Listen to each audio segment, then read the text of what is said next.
Shalom bien-aimés, bienvenue dans ce nouvel épisode de Mawana Podcast. Le thème qui nous réunit aujourd'hui, c'est comment lire la Bible avec plaisir et impact.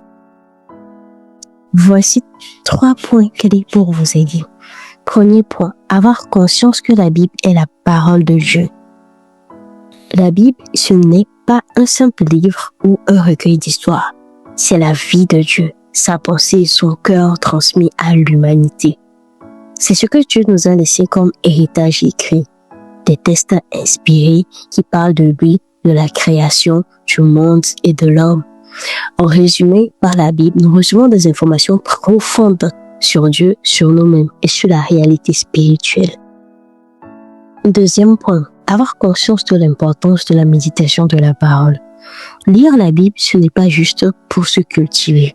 C'est comprendre notre passé de pécheur, découvrir notre présent en tant qu'enfant de Dieu sauvé par le sang de Jésus-Christ et connaître notre avenir glorieux dans l'espérance de son retour.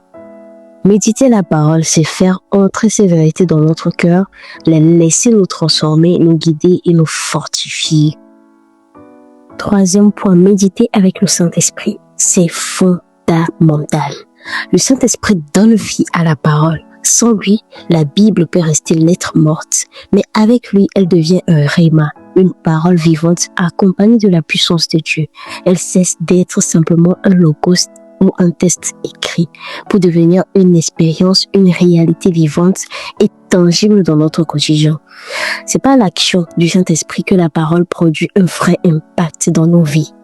Priez avant toute méditation et demandez au Seigneur sa sagesse et sa compréhension, car sans cette lecture et méditation guidée par l'Esprit, nous risquons de passer à côté de la connaissance de Dieu, de sa présence tangible et de l'accomplissement de ses promesses pour nous.